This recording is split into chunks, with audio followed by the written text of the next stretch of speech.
Mission Kanshiram की बात हो रही है, तो कांशीराम सपा के या बसपा के? अरे मिशन काशीराम जय भगवान जाटव का बनाया हुआ है, हाउस अरेस्ट है वो। मायावती हाउस अरेस्ट है। ऐसे कैसे बोल सकते हैं आप? मैं बोल रहा हूँ ना, वो हाउस अरेस्ट है। सपा बासपा होती तो आज देश पर राज करते। सपा बासपा में जो इकट्ठा नहीं हो रही, इसके बीच में भी कॉन्स्पिरेसी है। सम्मान कहाँ है, ये बोलने नहीं देते, ऐसे किसी भी आदमी को बैठा देते हैं जो मुंह से जबान ना खुलती हो। रोज डराते हैं, उसको चुभाते हैं। मायावती को तुड़वाया, ये समझौता हो चुका था। लोकसभा के चुनाव नहीं लड़ेंगे। बासपा के 10 आदमी आए थे एमपी चुन करके लोकसभा में। जो सपा का था, सपा का वो गैस कांड कब हुआ था, किसके राज में हुआ था? पार्लियामेंट हाउस में बिल किसने फाड़ा था, किसने फड़वाया था? मुलायम सिंह ने फड़वाया था। बासपा अपनी जगह है, वो निकल के आएगी। वो कैडर बेस्ड पार्टी है, वो सब निकलेंगे। हम तो क्या 4 बार बटे। हम लोग दलित और पिछड़ा इकट्ठा होना चाहिए। हमारा SC ST और पिछड़ा जाति और जो बाकी माइनॉरिटीज के लोग हैं, वे हमारे सारे जुट के एक जगह होने चाहिए। दोस्तों नमस्कार, मैं शिव और आप देख रहे हैं वतन 24 टीवी। उत्तर प्रदेश की राजनीति में दलित वोटों को रिझाने की पुरजोर कोशिश हो रही है, चाहे वो सपा हो या भाजपा।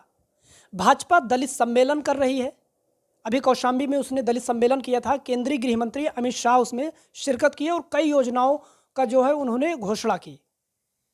साथ ही जिम्मेदारी सौंपी गई है कि 14 अप्रैल से बीजेपी अनुसूचित जाति मोर्चा है, वो 14 अप्रैल से लोगों के घर घर जाएंगे और बताएंगे कि गेस्ट हाउस कांड का जिक्र करेंगे कि कैसे हमने बसपा प्रमुख मायावती को बचाया।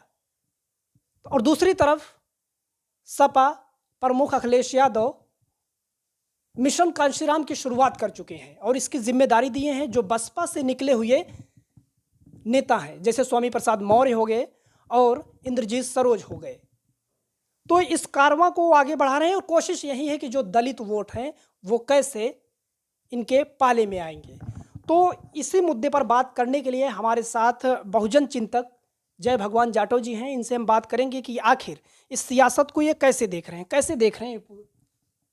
देखिए, जो भाजपा कोशिश कर रही है कि दलित वोट हमें मिले, दलित वोट उन्हें मिल सकते हैं, पर कुछ काम तो करें। काम तो एक भी करते नहीं, काम तो सारे उल्टे कर रहे हैं। घर जा जा करके ये यदि इस तरह की वोट को रिझाने की कोशिश कर रहे हैं तो कुछ वोट ये ले सकते हैं उसमें रिझाने में, क्योंकि इस देश में इन्होंने किया क्या है, सबको इलिटरेट रखो, सम्मान दिया है, सम्मान दिया है। वहाँ का सम्मान FIR राष्ट्रपति बना दिया। अरे राष्ट्रपति, आदिवासी राष्ट्रपति आज तक देखा था आपने? अरे राष्ट्रपति तो इससे पहले भी था, वो कैसा बैठा था आपने देखा। अब हम लोग वो वर्ड, आपको सम्मान हजम नहीं हो रहा है। सम्मान कहाँ है, ये बोलने नहीं देते, ऐसे किसी भी आदमी को बैठा देते हैं जो मुंह से जबान ना खुलती हो। ये कोई राष्ट्रपति के पास कोई राइट और कोई जिम्मेवारी दे रखी क्या? कोई आदमी एक शब्द नहीं बोलता। मैं ये कह रहा था कि भाजपा ने कोई काम किया है क्या, उल्लेखनीय है कि शेड्यूल कास्ट का कोई डेवलपमेंट हो? वोट ही चाहिए, वोट लूटने की बात करते हैं। कि बताइए, 20 साल से स्कॉलरशिप की एक ही रेशो वही चल रही है। जो 20 साल पहले स्कॉलरशिप था बच्चों का, वही आज है। ये 9 साल से गवर्नमेंट में है, कोई 1 रुपया बढ़ाया? कोई भी स्कीम आज दलित वोट का जिक्र क्यों हो रहा है कि बार बार दलित जैसे सपा अब मिशन कांशीराम की शुरुआत? दलित वोट का इसलिए हो रहा, 25% शेड्यूल कास्ट है। 22% आपको नहीं पता। यदि मेरे से सही आंकड़े लगाओगे तो 32% है। हमारे जो वोटर, जो लोग एक जगह से दूसरे ट्रांसफर हो जाते हैं, स्टेटों में जाते हैं, उनको शेड्यूल कास्ट गिनते ही नहीं। उनको जनगणना में शेड्यूल कास्ट नहीं लिखा जाता है। आपको नहीं पता, मुझे पता है। ऐसे 20% मिशन कांशीराम की शुरुआत की है सपा ने। रायबरेली में कांशीराम जी की मूर्ति का अनावरण भी किया है। तो ये इसे कैसे देखते हैं? ये मायावती को झटका देने वाली बात है या क्या है? ये अनावरण किसी का कोई भी करता रहे, हमारा जब तक सोशल प्रोग्राम नहीं बनेगा, आर्थिक कार्यक्रम नहीं बनाएंगे, और जब तक ये लोग हमारा एजुकेशनल डेवलपमेंट नहीं करेंगे, इनको इस तरह वोट नहीं मिलेगा। और हम लोग ये अपना प्रचार करेंगे, हम अपना प्रचार करेंगे। हम लोग वोट तो हमने देना ही है, लेकिन वोट हम उसको देंगे वो जो प्रचार हमारे लिए प्रसार काम लोगों करे। दलितों के घर जाएंगे, वहां पर कांशीराम के विचारों को बताएंगे, अंबेडकर बाबा साहेब के विचारों को बताएंगे, तो इसमें दिक्कत क्या है? दिक्कत ये है, उनको बेचारों को बता देने से बात नहीं बनती ना, काम करके बात बनती है ना। काम उनके जो चाहते थे लागू करें ना। एक छोटे छोटे काम तो होते नहीं है। एक एफआईआर तो हमारे दलित आदमी की, कोई चाहे यूपी हो या कहीं भी हो, रजिस्टर्ड नहीं होती। तो कोई एफआईआर दर्ज करके दिखाए। नहीं, सपा तो सरकार में है नहीं ना अभी। मैं सपा का नहीं कह रहा, भाजपा कह रहा हूँ। भाजपा के राज में आज की तारीख में कोई एफआईआर दर्ज नहीं होती। जो सपा का था, सपा का वो गैस कांड कब हुआ था? किसके राज में हुआ था? पार्लियामेंट हाउस में बिल किसने फाड़ा था? किसने फड़वाया था? मुलायम सिंह ने फड़वाया था। प्रमोशन आरक्षण बिल की बात। हाँ, वो बिल किसने फड़वाया था? मुलायम सिंह ने फड़वाया था। किससे फड़वाया था? बिजनौर का एमपी था, नगीना का एमपी था, और धोबी समाज से था।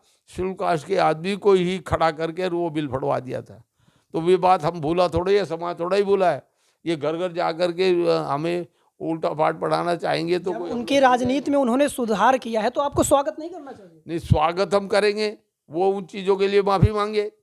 वो कहें कि भाई जो हमारा बिल फड़वाया था वो गलत हुआ था। वो अखिलेश की नेचर में और मुलायम सिंह की नेचर में फ़र्क है। वो कहें कि मैं उस तरह का नहीं हूँ, मैं चाहता हूँ कि दलित और पिछड़ा इकट्ठा हो। वो कहे और हम लोग दलितों के लिए बराबर काम करेंगे, वो कहना चाहिए।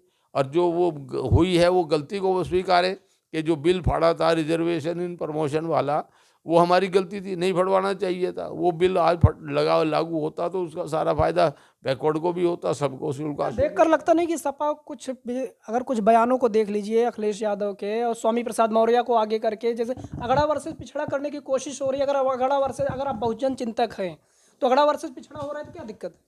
अगड़ा नहीं, बिल्कुल वो तो हम लोग कर ही रहे हैं। वो तो हमारी भी थ्योरी यही है कि हम लोग अगड़ा पिछड़े का चक्कर ख़त्म करके हम लोग चाहते हैं कि जो हमारा पिछड़ा वर्ग है, दलित वर्ग है, वो हो जाए, इकट्ठा हो जाए। जो लोग अगड़ा की बात कर रहे हैं, अगड़े मुट्ठी भर लोग हैं, उनकी क्या औकात है? हमारे आदमी को बहका करके वोट ले लेते हैं, हमारा आदमी बहक जाता है। इसमें बहुत बड़ी कॉन्स्पिरेसी है। कॉन्स्पिरेसी ये है कि ये एजुकेशन नहीं देना चाहते। केरला में कैसे 100% एजुकेशन है, वो कोई जाति धर्म का आदमी हो सबको एजुकेशन मिलेगी। यहाँ हमारे यहाँ क्यों नहीं मिलती? हमारे यहाँ 50% से ज़्यादा बच्चे सड़कों पे बिना बात के घूम रहे हैं, उनको क्यों नहीं स्कूल में भर्ती कराया जाता? तो मिशन कांशीराम की बात हो रही है, तो मिशन कांशीराम की बात हो रही है, तो कांशीराम सपा के या बसपा के? अरे मिशन काशीराम जय भगवान जाटव का बनाया हुआ है। वो जो मिशन चलाते थे वो मैं बनाता था, काशीराम जी तब उसको ऐड करते थे। मिशन काशीराम बनाया हुआ मेरा है। नहीं, अभी तो सपा चला रही है ना मिशन अभी कांशीराम। तो चला रही है, तो हमें मिशन काशीराम चलाए, पर वे मुद्दे भी तो जोड़े, उसमें मुद्दे जोड़े, लोगों को बताए हम तुम्हारे लिए ये करेंगे। रिजर्वेशन इन प्रमोशन जो बिल फाड़ा, क्या आपने बताया नहीं, सपा के या बसपा के? किसके? मिशन कांशीराम, तो कांशीराम सपा के या बसपा के? अभी तो काशीराम जी बसपा का ही रहे हैं, सारा काम चला है। लेकिन हम लोग ये चाह रहे हैं कि चाहे वो सपा चलाए, चाहे बसपा चलाए, चाहे वो राष्ट्रीय जनता दल चलाए, चाहे वो जनता दल यू चलाए, चाहे भाजपा चलाए, हमारा उत्थान कब होगा, कैसे होगा, हमारा सोशो इकोनॉमिक डेवलपमेंट कब होगा? जो हमारा काम करेगा वो वोट का हकदार होगा। वो वोट मांग सकता है, हम उसको वोट देंगे। लेकिन ये थोड़े हमें मूर्ख बना करके और वो लोग मुफ्त में वोट लूट ले हमारा। अच्छा, वो जमाना गया जब वोट ऐसे लूटे जाते थे। अच्छा, एक तरफ बीजेपी जो है दलित वोटों को रिझाने की कोशिश कर रही है, सपा मिशन कांशीराम चला रही है, बसपा कहाँ है? गायब दिख रही है यार। बसपा अपनी जगह है, वो निकल के आएगी। वो कैडर बेस्ड पार्टी है, वो सब निकलेंगे। उसको जो है वो क्या बोलते हैं, उसको घेर रखा है, उसके ऊपर पाबंदी लगा रखी है। वो बाहर नहीं निकल सकती, जा नहीं सकती, हाउस अरेस्ट है। वो मायावती हाउस अरेस्ट है। ऐसे कैसे बोल सकते हैं? मैं बोल रहा हूँ ना, वो हाउस अरेस्ट है। मैंने मायावती को बनाया, आगे बढ़ाया, सारा मैंने किया। काशीराम को मैंने बनाया, बढ़ाया, पैसा लगाया, सारा मैंने किया। लेकिन आज मैं मिल नहीं सकता, काशीराम चले गए। मायावती है, मायावती को मिलने के लिए अपना कोशिश करो। मायावती जी की, बहन जी की तो राजनीति ही ऐसी रही ना कि वो कम रैलियां करती हैं, कम अरे जाति समीकरण के हिसाब से उनकी तो राजनीति होती है, जहां तक मुझे पता है। मैं राजनीति वो सबको लेके चलती है। उसने बड़ी गलती है कि सर्वजन करके उसने बड़ी गलती की। मैंने ये जो उन फार्मूला दिया था, तिलक तराजू और तलवार, ये सब वो मेरे द्वारा दिया गया फार्मूले। ये तो समाज को बांटने वाली बात है। हाँ, नहीं बटे, हम तो क्या 4 बार बटे। हम लोग दलित और पिछड़ा इकट्ठा होना चाहिए। हमारा SC ST और पिछड़ा जाति और जो बाकी माइनॉरिटीज के लोग हैं, वे हमारे सारे जुट के एक जगह होने चाहिए। हम लोग को वे तो अपने राज करने के लिए आए हैं, वो तो अपने मन की चाय करते हैं। उन लोगों ने हमें मूर्ख बना करके हम लोग को घुमा। आप कह रहे हैं SC ST OBC साथ आने चाहिए, लेकिन जब अखिलेश यादव जब मिशन कांशीराम चलाते हैं तो आपके पेट में दर्द हो जाता है। नहीं, हमारे पेट में दर्द नहीं है। हम कहते चलाएं, वो भी चलाएं, सब चलाएं, कम से कम लोगों को पता तो लगे जब वो मान लिया आते हैं। और हाँ, वोट वो लेने के हकदार। अभी तो 1 साल है इलेक्शन का, अभी हम देख रहे हैं, सब पे नज़र रखे हैं, सारी पार्टियों पे, भाजपा पे भी नज़र रखे हैं। हमने आज 86,000 करोड़ रुपया सरप्लस जो पैसा था हमारा, जो होने से बच गया, 86,000 करोड़ रुपया है। हमने सरकार को 20 लेटर लिख लिए। हमने कहा वो 86,000 करोड़ रुपया दलितों के लिए डॉक्टर अंबेडकर नवोदय विद्यालय हर सांसद के क्षेत्र में बनाया जाए। 2000 बच्चे उसमें पढ़ने की स्ट्रेंथ पैदा की जाए। वो विद रेजिडेंसी जैसे जब जवाहर नवोदय विद्यालय बन सकते हैं, तो डॉक्टर अंबेडकर नवोदय विद्यालय क्यों नहीं बन सकते? पैसे की तो वो ये नहीं कह सकते नहीं है। 86,000 करोड़ रुपया 2005 से आज तक इकट्ठा हमारा पड़ा है। उस पैसे का इस्तेमाल करें। 2024 की जो तैयारी है, जो 2024 की तैयारी है, बीजेपी को वोट मांगने का हक होगा, हमें भी देने के लिए वो तैयार होंगे। हमारे खोल दे, करे अनाउंस, और अभी से तैयारी करके वो। अच्छा, ये साफ है कि ये 2024 की तैयारी है। उम्मीद है कि सपा बसपा एक बार फिर से आएगी या आनी चाहिए, क्या लगता है? सपा बासपा होती तो आज देश पर राज करते। सपा बासपा में जो इकट्ठा नहीं हो रही, इसके बीच में भी कॉन्स्पिरेसी है। उसको रोज डराते हैं, उसको चुभाते हैं। मायावती को तुड़वाया, ये समझौता हो चुका था। लोकसभा के चुनाव नहीं लड़े गए। बासपा के 10 आदमी आए थे MP चुन करके लोकसभा में, सपा के आए थे 5। ये चुनाव तो अब होते नहीं हैं। आपको नहीं शायद मालूम, मेरे समाज को भी मालूम नहीं है। ये सब कॉन्स्पिरेसी है।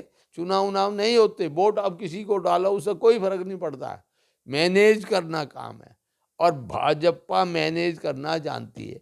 उनके आदमी वर्कर ईमानदारी से जुटते हैं, काम करते हैं, और वो गांव-गांव, मोहल्ले हर घर वो जा करके लोगों को बहका के। इसे मैनेज नहीं, इसे मेहनत कहते हैं। मेहनत तो दुनिया करती है, मेहनत तो सब करते हैं। मैनेज होता है, मेहनत तो करते ही हैं। मेहनत इसलिए करते हैं ना, वो मैनेज करना है। उसको कैसे बचाएंगे? यदि वो मेहनत नहीं करेंगे तो मैनेज कैसे होगा? तो जहां हार जाएंगे वहां नहीं, उन्हें बनाना होता है। अपोजिशन को भी तो लाना। वो तय कर देते ये सीटें हमें चाहिए। जो आदमी बोलता है, जो न्याय की बात करता है, उसी को अंदर। ये कहाँ का इंसाफ है? जो आदमी तेल टुकड़े जैसे आदमी, जो कई मरवा दिए, कई इन्होंने जेल भिजवा दिए, सब सड़ रहे, ये कोई इंसानियत है? आदमी को बोलने की आज़ादी नहीं है क्या? हम लोग मोदी का विरोध नहीं कर सकते? इतनी गालियां पड़ रही हैं। मोदी अपने भाषणों में वो कह चुका कई जगह, मुझे इतनी गालियां डेली पड़ती हैं। तो वो खुद जानता है इस बात को, कितनी गालियां पड़ रही। क्यों गालियां पड़ेंगी? उत्तर प्रदेश में जो है वो दलित, भाजपा हो या सपा हो, दलित वोटों को रिझाने की भरसक कोशिश कर रही है। लेकिन दोस्तों, अभी हमने बातचीत की बहुजन चिंतक जय भगवान जाटव जी से। तो इस पूरे मसले को सुनने के बाद आप क्या कहना चाहेंगे? अपनी राय कमेंट बॉक्स में ज़रूर बताएं।